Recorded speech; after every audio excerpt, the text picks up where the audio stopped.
22 जानेवारी रोजी आहे माघ महिन्यातील शुक्ल पक्षाची चतुर्थी तिथी, जी मुख्यतः माघी गणेश चतुर्थी, गणेश जयंती किंवा माघी गणपती याही व्यतिरिक्त तिलकुंद चतुर्थी या नावांनी ओळखली जाते.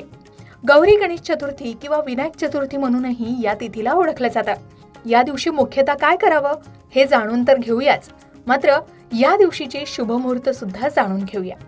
पंचांगानुसार यावर्षी माघ शुक्ल चतुर्थी तिथी गुरुवारी रोजी पहाटे 2:47 सुरू होणार आहे.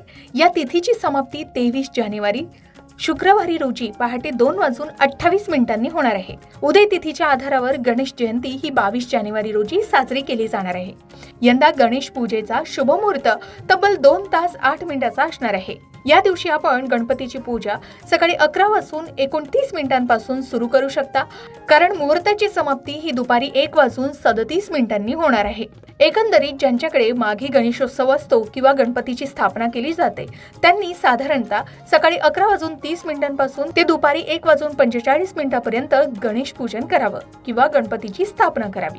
या दिवशी भद्रा काळ हा दुपारपासून लागतो, म्हणून पूजा सकाळीच करणं उत्तम मानले जाते. या दिवशी चंद्रोदय संध्याकाळी साधारणतः 7 वाजतापासून ते 8 वाजेपर्यंत असणार आहे. या काळात तुम्ही व्रत सोडू शकता. माघी गणेशोत्सव हा मुंबई, पुणे, कोकणात मोठ्या उत्साहाने साजरा केला जातो. याचबरोबर मोठ्या मंडळांचा सार्वजनिक गणपती सुद्धा स्थापित केला जातो. काही ठिकाणी 1 ते 11 दिवसाचा हा उत्सव असतो. या उत्सवात बाप्पाची स्थापना करून त्याचं विसर्जन केलं जातं.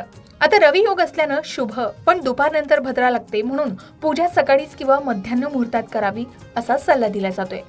आधी सांगितल्याप्रमाणे माघ शुक्ल चतुर्थी तिथी सुरू होणार आहे 22 जानेवारी 2026 रोजी पहाटे 2:47 आणि समाप्त होणार आहे दुसऱ्या दिवशी 23 जानेवारी रोजी पहाटे 2:28.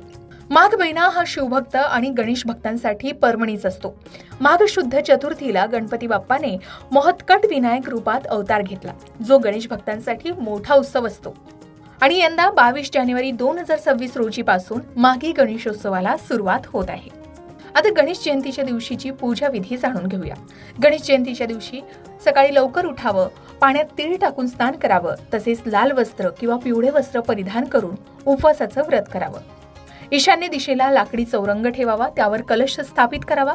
त्यानंतर गंगेच्या पाण्यात तीळ मिसळलेल्या पात्रात धातूपासून बनवलेल्या गणपतीच्या मूर्तीला स्नान घालावं. ज्यांच्याकडे माघी गणेशोत्सव असतो त्यांनी बाप्पाच्या मातीच्या मूर्तीची स्थापना करावी आणि षोडशोपचारे पूजा करावी. षोडशोपचारे पूजा करण्यासाठी आवाहन, आसन, पाद्य, अर्घ्य, स्नान, वस्त्र, यज्ञोपवीत, गंध, अक्षता, पुष्प, धूप, दीप, नैवेद्य, फळ, दक्षिणा या सर्वांनी सोपी पूजा करावी. त्यानंतर नैवेद्य दाखवावे. या नैवेद्यामध्ये तिळाचे लाडू, मोदक, तिळगुळ, फळ, दुर्वा, पान यांचा नैवेद्य दाखवून ओम गण गणपते नमः किंवा ओम वक्रतुंडाय होम या मंत्रांचा विशेषतः जप करावा. याही व्यतिरिक्त गणपती अथर्वशीर्ष, गणेश स्तोत्र किंवा गणेश गायत्री मंत्राचं पठण करावं. दिवसभर व्रत करावं, गणेश भजन करावं, कीर्तन करावे, गणपती बाप्पा मोरया या नामाचा जप करत राहावा. शक्य असल्यास ज्यांच्याकडे गणपती बाप्पाची स्थापना होते तर अशा माघी गणपती मंडळात जाऊन दर्शन घ्यावं. या दिवशी गणपती अथर्व शीर्षाचं विशेष पठण केल्यानं किंवा ओम गण गणपते नमः या मंत्राचा जप केल्यानं करिअर आणि व्यवसायातील अडथळे दूर होतात अशी मान्यता आहे. विशेषतः भाद्रपदातील गणेशोत्सवात बाप्पाला मोदकाचा नैवेद्य दाखवला जातो. मात्र माघी गणेश जयंतीला तिळाच्या लाडूला विशेष महत्त्व आहे. तीळ आणि गूळ शरीराला उष्णता आणि ऊर्जा देतात. त्यामुळे या दिवशी तिळाचा नैवेद्य दाखवून प्रसाद ग्रहण केल्यानं आरोग्य, सुख, शांती आणि समृद्धी लाभते अशी श्रद्धा आहे. तर माघी गणेश जयंती ही 22 जानेवारी रोजी आहे. या दिवशी भगवान श्री गणेशाचा जन्मदिवस मानला जातो आणि त्यांच्या पूजेतून विघ्न निवारण, बुद्धी, वृद्धी, ज्ञान, समृद्धी, यश प्राप्तीसाठी आणि संकट दूर होण्यासाठी विशेष उपाय केले जातात. मुंबईत खूप मोठ्या प्रमाणात माघी उत्सव साजरा केला जातो. विशेषतः तिळगुळ नैवेद्य दाखवून आणि पूजेसाठी माघी गणेशोत्सव प्रसिद्ध आहे.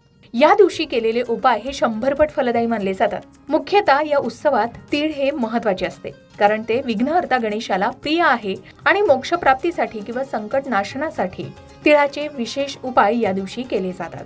म्हणून या चतुर्थीला तिलकुंद चतुर्थी असंही म्हटलं जातं. आता या दिवशी मनोकामना पूर्तीसाठी तुम्हाला काही विशेष उपाय हवे असतील तर कमेंटमध्ये नक्की सांगा. त्याची योग्य माहिती देण्याचा प्रयत्न आम्ही नक्कीच करू. तुमच्या घरात सुद्धा माघी गणेशोत्सव असतो का हेही शेअर करायला विसरू नका. अशाच प्रकारे सणावारासंबंधित व्रतवैकल्य असतील, उपासना असतील, पूजा विधी संबंधित आणखी काही माहिती तुम्हाला हवी असेल, त्याचबरोबर वास्तुशास्त्र, ज्योतिषशास्त्र, अंकशास्त्र यांसारख्या विषयावर तुमच्या मनात काही शंका असतील तर त्या कमेंट बॉक्समध्ये नक्की विचारा. शिवाय तुम्हाला आणखीन कोणत्या विषयावरचे व्हिडिओ ऐकायला आवडतील ते सुद्धा कमेंट करून सांगा. या संबंधित संपूर्ण मार्गदर्शन तुमच्यापर्यंत पोहोचवण्याचा आमचा हा प्रयत्न आहे, तेव्हा कमेंट नक्की करा. अशाच प्रकारच्या माहितीपूर्ण व्हिडिओसाठी लोकमत भक्ती चॅनलला नक्की सबस्क्राईब करा आणि बेल आयकॉनला क्लिक करा, म्हणजे आमच्या नवनवीन व्हिडिओचं नोटिफिकेशन तुम्हाला मिळत राहील.